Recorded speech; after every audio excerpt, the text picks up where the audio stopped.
So hi everyone and welcome to Physicam academy. तो आज मैं जो है आपके साथ डिस्कस करूंगा कि किस तरीके से आप जेस्ट को क्रैक कर सकते हैं। जेस्ट यू नो दैट फिजिक्स का अंडर आता है, ठीक है। फिजिक्स के लिए यहाँ पे टेस्ट होता है, बाकी सब्जेक्ट के लिए नहीं होता है। तो जेस्ट के थ्रू आपको डिफरेंट डिफरेंट जो रिसर्च इंस्टीट्यूट्स हैं वहाँ पे एडमिशन मिलता है। आप पीएचडी कर सकते हैं, इंटीग्रेटेड पीएचडीज के लिए एडमिशन आपको मिल सकते हैं। और अगर आप पीएचडी करना चाह रहे हैं तो जेस्ट एक बेहतरीन एग्ज़ाम है जिसके थ्रू आप अपने जितने भी रिसर्च इंस्टीट्यूट है वहाँ पे जा सकते हैं, अगर आप इसमें अच्छी रैंक ले आते हैं, है ना। अगर आपने जेस्ट क्वालिफाई किया है तब भी आप इंटरव्यू के थ्रू किसी न किसी रिसर्च इंस्टीट्यूट्स में जा सकते हैं डेफिनेटली। तो इसको क्वालिफाई करना ही मतलब सफिशिएंट रहेगा, तब भी आपको एडमिशन मिल सकता है, ठीक है। तो ये सारी जानकारी आपको मैं यहाँ पे देने वाला हूँ, किस तरीके से मैंने जेस्ट क्वालिफाई किया था, क्या उस वक्त आपको स्ट्रेटजी बनानी होती है। तो एक बार समझ लेते हैं किस तरीके से क्या करना है। सबसे पहले तो जेस्ट और जैम में एक लिटिल डिफरेंस है कि जैम जो है वो थोड़ा सरफेस के ऊपर क्वेश्चंस पूछता है, बहुत ज़्यादा डेप्थ में क्वेश्चन नहीं पूछता है। यहाँ पे जो क्वेश्चन आता है वो कहाँ से आता है बच्चों, सरफेस से क्वेश्चन आते हैं। अगर मैं इसके साथ साथ जेस्ट के बारे में बात करूं तो जेस्ट जो है वो डेप्थ से क्वेश्चन पूछ रहा होता है, डिटेल में यहाँ पे क्वेश्चन आते हैं, इन डेप्थ क्वेश्चन पूछे जा रहे होते हैं आपसे। तो इसके लिए आपको कॉन्सेप्चुअल क्लियरिटी होना बहुत ज़रूरी है, क्योंकि अगर आपके कॉन्सेप्ट क्लियर नहीं होंगे तो आप जेस्ट के पेपर को अच्छे से अटेम्प्ट नहीं कर पाएंगे, है ना। आप वहाँ पे स्कोर भी अच्छा नहीं कर सकते, क्वालिफाई नहीं कर पाएंगे इसको। ओके एवरीवन, क्या करें इसके लिए? प्रैक्टिस करने की ज़रूरत है। Practice, as you know that, practice ही आपको परफेक्ट बनाता है। तो इसके लिए आप सैम्पल पेपर सॉल्व कीजिए, प्रीवियस ईयर के क्वेश्चंस मैक्सिमम। सबसे बेस्ट तरीका है कि आप प्रीवियस ईयर क्वेश्चन सॉल्व करो। एटलीस्ट 10 ईयर के जो प्रीवियस ईयर क्वेश्चन है जेस्ट के, वो सारे के सारे आप सॉल्व करने की कोशिश करो, ठीक है। आज से 10 साल पुराने जितने भी जेस्ट में क्वेश्चन आए हुए वो सारे करिए, तो आपको बहुत अच्छा यहाँ पे बूस्ट मिलेगा। आपको समझ में आएगा कि किस तरीके का पैटर्न है, किस तरीके के क्वेश्चंस आपसे पूछे जाते हैं, कैसे उनको सॉल्व करना है और कितने स्कोर में आपको जेस्ट क्वालिफाई हो जाएगा। बहुत ज़्यादा कट ऑफ नहीं जाती, ऑलरेडी नो कि अगर आप 30+ स्कोर कर लेते तो आपके बहुत अच्छे चांसेस है कि आप जो है अच्छे रिसर्च इंस्टीट्यूट में जा सकते हैं अपनी पीएचडी लेने के लिए। अब आप जब एग्जाम में जाएं तो आपको ये भी समझना है कि क्या सबसे पहले अटेम्प्ट करें।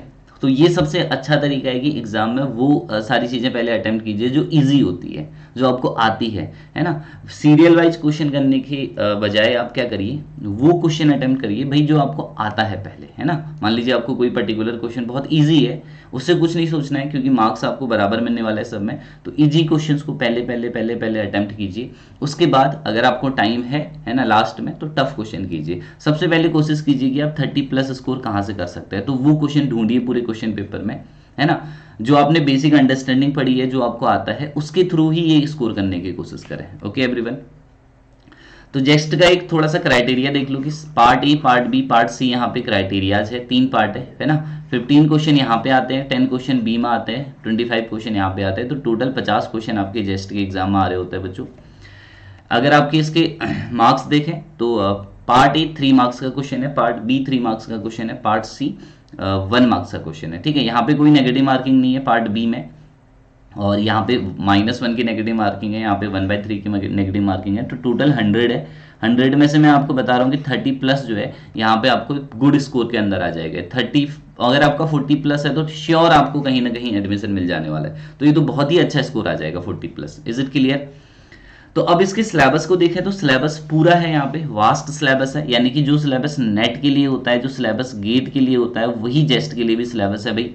तो आपको करना क्या है, वो उन चीज़ों पे फोकस करना है, उन चीज़ों को ही पढ़ के जाना है जो आप ऑलरेडी पढ़ चुके हैं, मतलब जो आपने पहले से पढ़ा हुआ है। जैसे मैथमेटिकल देखें तो मैथमेटिकल मेथड में आपने वेक्टर पढ़ा हुआ है ना, पूरा वेक्टर पढ़ा हुआ है।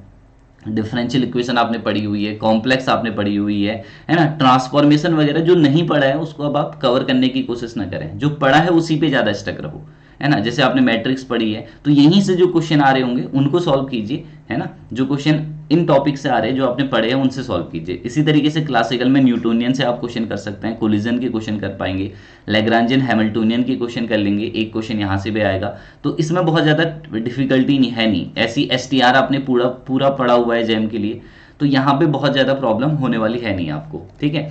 ये कुछ मेन पेपर है, जैसे मैथमेटिकल से बहुत ज़्यादा आता है, क्लासिकल से बहुत ज़्यादा आता है, EMT से बहुत ज़्यादा आता है, यहाँ पे क्वांटम से बहुत ज़्यादा आता है। कोई बच्चा अगर ये 4 पेपर भी अच्छे तरीके से करके जाता है तो श्योर शॉट वो सिलेक्शन पा लेता है।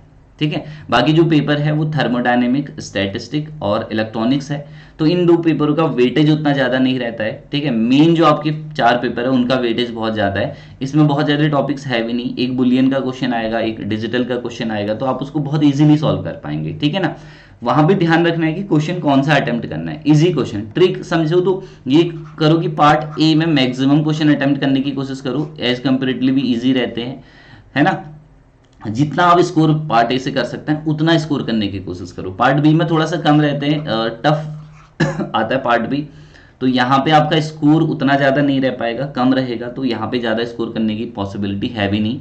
तो जितने भी आप क्वेश्चन कर पा रहे हैं यहाँ पे वो आपके लिए बेनिफिट ही रहेगा, ठीक है। पार्ट थर्ड में भी आप मैक्सिमम क्वेश्चन अटेम्प्ट करने की कोशिश कीजिए, ठीक है। और हमेशा ये ध्यान रखिए कि आपको एक्यूरेसी मेंटेन करनी है, क्वेश्चन को एक्यूरेटली सॉल्व करने की ज्यादा कोशिश करिए। ज्यादा क्वेश्चन, बंच ऑफ क्वेश्चन करने से बजाय आप क्वेश्चन करिए और एक्यूरेटली उनको सॉल्व करने की कोशिश कीजिए, यानी कि सही आंसर करिए, गलत क्वेश्चन अटेम्प्ट मत कीजिए यहाँ पे, क्योंकि आपको नेगेटिव मार्किंग में यहाँ पे बहुत ज्यादा घाटा हो सकता है, ठीक है। Is it clear?